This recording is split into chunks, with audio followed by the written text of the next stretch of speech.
Hello दोस्तों, कहानी दुनिया चैनल पर आपका स्वागत है।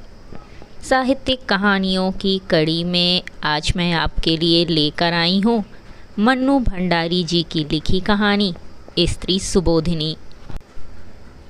प्यारी बहनों, ना तो मैं कोई विचारक हूँ, ना प्रचारक, ना लेखक और ना ही शिक्षक। मैं तो एक बड़ी मामूली सी नौकरी पेशा घरेलू औरत हूँ जो अपनी उम्र के 42 साल पार कर चुकी है। लेकिन उस उम्र तक आते आते जिन परिस्थितियों से मैं गुज़री हूँ, जैसा अहम अनुभव मैंने पाया, चाहती हूँ बिना किसी लाग लपेट के उसे आपके सामने रखूँ और आपको बहुत सारे खतरों से आगाह कर दूँ। अब सीधी बात सुनिए, सीधी और सच्ची। मेरा अपने बॉस से प्रेम हो गया। वाह, आपके चेहरे पर तो चमक आ गई।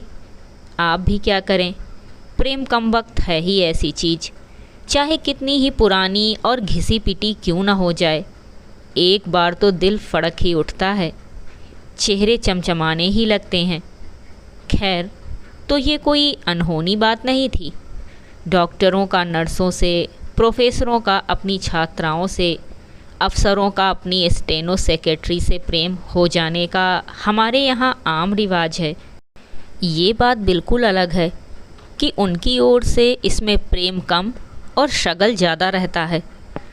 सिंधे नए नए तबादला होकर हमारे विभाग में आए थे, बेहद खुशमिजाज और खूबसूरत, आँखों में ऐसी गहराई कि जिसे देख लें वो गोते ही लगाता रह जाए।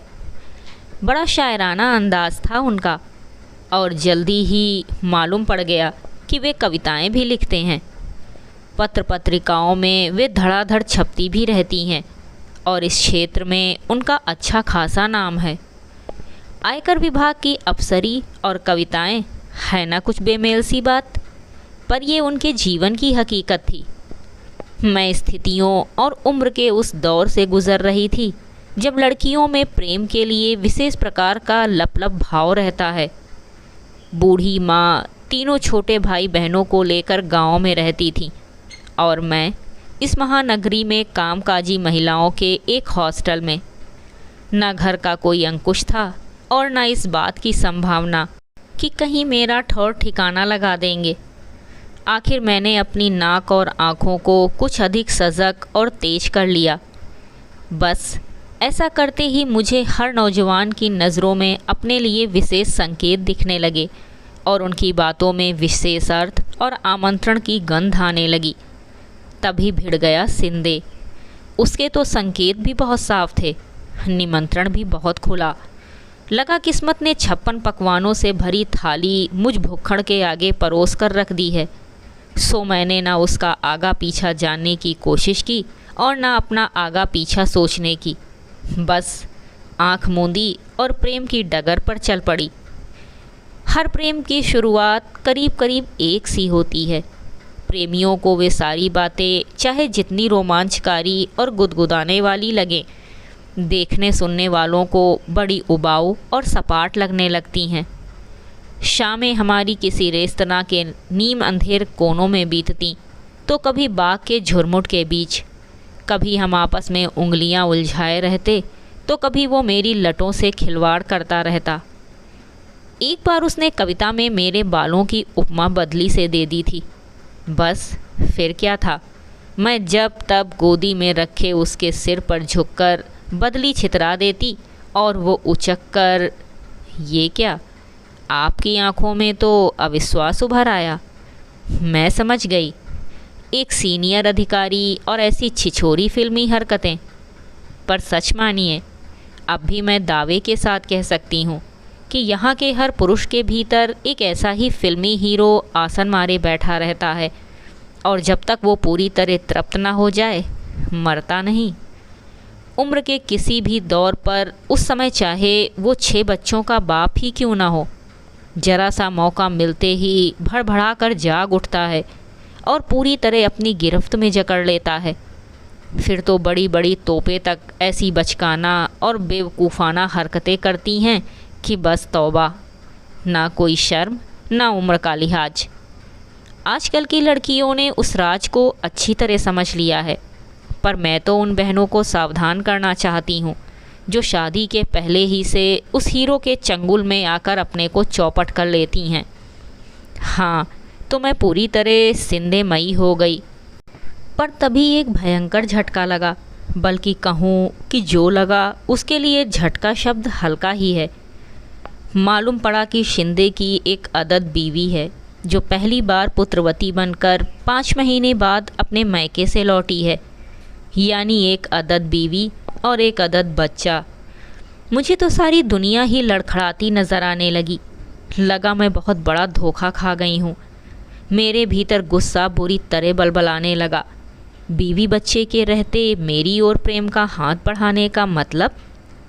मैंने जब भी उससे घर और घर वालों के बारे में पूछा, वो 3-4 शेर दोहरा दिया करता था, जिनका शाब्दिक अर्थ होता था, मेरा ना कोई घर है, ना दर, ना कोई अपना, ना पराया। इस ज़मीन और आसमान के बीच मैं अकेला हूँ, बिल्कुल अकेला। पर मेरे लिए इन शेरों का सीधा सादा अर्थ था हरी झंडी, लाइन क्लियर। सो मैं सपाटे से चल पड़ी, बल्कि चलने में थोड़ा फुर्ती भी की। आप तो जानती ही होंगी कि इस उम्र तक शादी ना होने पर लड़कियों में एक ख़ास तरह की हड़बड़ाहट आ जाती है। चाहती हैं जैसे भी हो जल्दी से जल्दी प्रेमी को पूरी तरह कब्ज़े में करके पति बनाकर अपनी टेट में खोस लें। मैं भी इसी नेक इरादे से लपक रही थी कि बीच में ही औंधे मुँह गिरी। पर गिरने नहीं दिया शिंदे ने, हाथों हाथ झेल लिया। उसने बिना किसी बात को मौका दिए मुझे बाहों में भर लिया और धुआंधार रोने लगा। पिता के दबाव में आकर ही हुई शादी मेरे जीवन की सबसे बड़ी ट्रेजेडी बन गई। बीवी के रहते भी मैं कितना अकेला हूँ। 2 अजनबियों की तरह एक छत के नीचे रहने की यातना। ऐसी ऐसी बातों के न जाने कितने टुकड़े आंसुओं से भीग भीग कर टपक रहे थे। मेरा विवेक मुझसे संकल्प करवा रहा था कि लौट जाओ, इस दिशा में अब एक कदम भी मत बढ़ो। मैं रो रो कर अपना संकल्प दोहरा रही थी, वो रो रो कर अपना दुख दोहरा रहा था। इसी बीच हम 2-3 बार और मिले। वही बातें, वही रोना। मैंने सोचा था कि आंसुओं के साथ मैं अपना सारा प्रेम और गम भी बहा दूंगी और हमेशा के लिए अलविदा कहकर लौट जाऊंगी। पर हुआ एकदम उल्टा। आंसुओं के जल से सिंचकर प्रेम की बेल तो और ज़्यादा लहलहा उठी। अब देखिए ना, मीरा का पद, आंसुअन जल सींच सींच, बचपन से पढ़ा था। पर हम सबकी ट्रेजेडी यही है कि स्कूली शिक्षा को जीवन में गुनते नहीं। शिक्षा एक तरफ, जीवन एक तरफ, और इसीलिए ठोकर खाते हैं। यही हुआ। उसका दुखी और दयनीय चेहरा देखकर मेरे मन में प्रेम का ज्वार उमड़ने लगा। उसके आंसुओं ने प्रेम को इतना गीला और रपटीला बना दिया कि वापस मुड़ने को तैयार मेरा पैर अपने आप को स्वाहा करने के लिए आगे बढ़ गया। सिंधे इस मैदान का पक्का खिलाड़ी था। मेरे असमंजस और दुविधा को चट भाप गया। केवल भाप ही नहीं गया, वरन उसने ये भी महसूस कर लिया कि बीवी की उपस्थिति से हमारे प्रेम में आपातकालीन स्थिति पैदा हो गई है। अब यदि इसे बचाकर रखना है तो प्रेम करने के तरीके में एक क्रांतिकारी परिवर्तन लाना होगा। बिना उसके मामला चलने वाला नज़र नहीं आ रहा था। रेस्तरां और बाग बगीचों के बीच तो ये परिवर्तन आ नहीं सकता था। इसीलिए बड़ी शिद्दत के साथ एक कमरे की तलब महसूस होने लगी।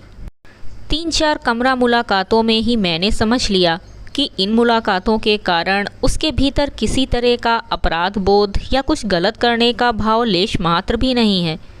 वो काफ़ी तृप्त और छका हुआ लगता था। मुझे समझते देर नहीं लगी कि शरीर के स्तर पर भी मैंने अपने को उसके लिए अनिवार्य बना लिया है। मुझे पक्का विश्वास हो गया कि मेरा ये समर्पण तुरुप के इक्के की तरह कारगर सिद्ध होगा और बाजी मेरे हाथ। निश्चय ही इन मुलाकातों ने मेरे प्रेम को बड़ी मजबूत बैसाखियाँ थमा दी और मेरे लड़खड़ाते कदम फिर जम गए। वो मेरे साथ भविष्य की योजनाएं बनाता, पर उन्हें अमल में लाए तब तक के लिए एक मौन समझौता हम दोनों के बीच हो गया। अपना शरीर, अपनी भावनाएं उसने मेरे जिम्मे कर दी और घर, बच्चा, बूढ़ा बाप और सारी पारिवारिक खिचखिच बीवी के जिम्मे। इस विभाजन से मैं कुछ समय के लिए परम प्रसन्न। यूं भी इस उम्र में आदमी को सबसे ज़्यादा भरोसा अपने शरीर पर ही होता है। शरीर पा लिया, समझो दुनिया जहान हथिया लिया। ऊपर से मुझे वो कभी बातों से तो कभी कविताओं से समझाता रहता कि मन और शरीर की पवित्र भूमि पर ही असली प्रेम पनपता है। घर की चहार दीवारी के बीच निरंतर होने वाले खिचखिच में तो वो मरता ही है। मैं समझती रहती और अपने को बहुत पुख्ता ज़मीन पर महसूस करती। वो बातें ही ऐसी करता कि संदेह की कोई गुंजाइश नहीं छोड़ता। मुझे पूरा विश्वास था कि एक दिन वो खूंटे से उखड़कर मेरी गिरफ्त में आ जाएगा।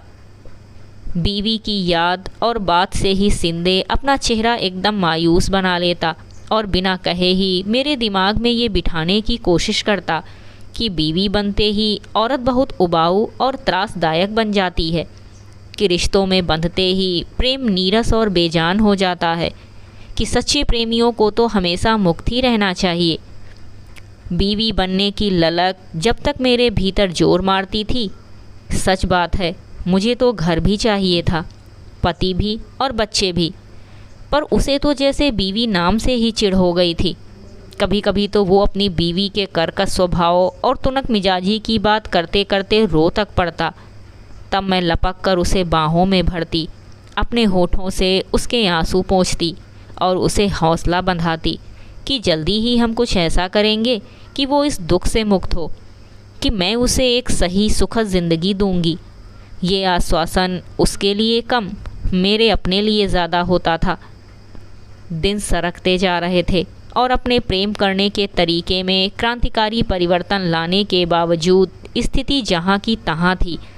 यानी कि मैं अपने हॉस्टल के कमरे में बंद, सिंधे अपनी बीवी की मुट्ठी में। आज सोचती हूँ तो अपने पर ही सौ सौ धिक्कार के साथ आश्चर्य भी होता है कि कैसे मेरी बुद्धि पर ऐसा मोटा पर्दा पड़ गया था कि ये भी नहीं सोच सकी कि उसकी बीवी भी आखिर मेरी तरह ही एक स्त्री है, अपने पति के छलावे और मक्कारी की शिकार। पर नहीं, ये तो तब समझ में आया जब उसकी मक्कारी ने मुझे भी तबाही के कगार पर ला पटका। तभी तो मैंने सोचा कि क्यों ना मैं जब तब वहाँ उपस्थित होकर उसके त्रास को इतना बढ़ा दूं कि वो खुद ही इस अपमानजनक स्थिति को नकार कर अलग हो जाए। रकीब को सामने देखकर अच्छे अच्छों के हौसले पस्त हो जाते हैं, फिर अपमान और अपेक्षा की आग में झुलसी इस औरत का हौसला ही क्या होगा। और यही सोचकर आखिर मैं एक दिन सिंधे के घर जा धमकी। एक सुहागिन औरत की सारी नियामतों यानी कि बूढ़े ससुर के वरद हस्त्र की छत्र छाया और बच्चे के पोतड़े के वंदनवार के बीच दूधो नहाई पूतो फली भाव से वो कुर्सी पर विराजमान थी। मुझे देखकर उसके चेहरे पर किसी तरह का कोई विकार नहीं आया। विकार तो मुझे देखकर सिंधे के चेहरे पर आया, जिसे उसने थोड़ी सी कोशिश करके अफसरी नकाब के नीचे ढक लिया।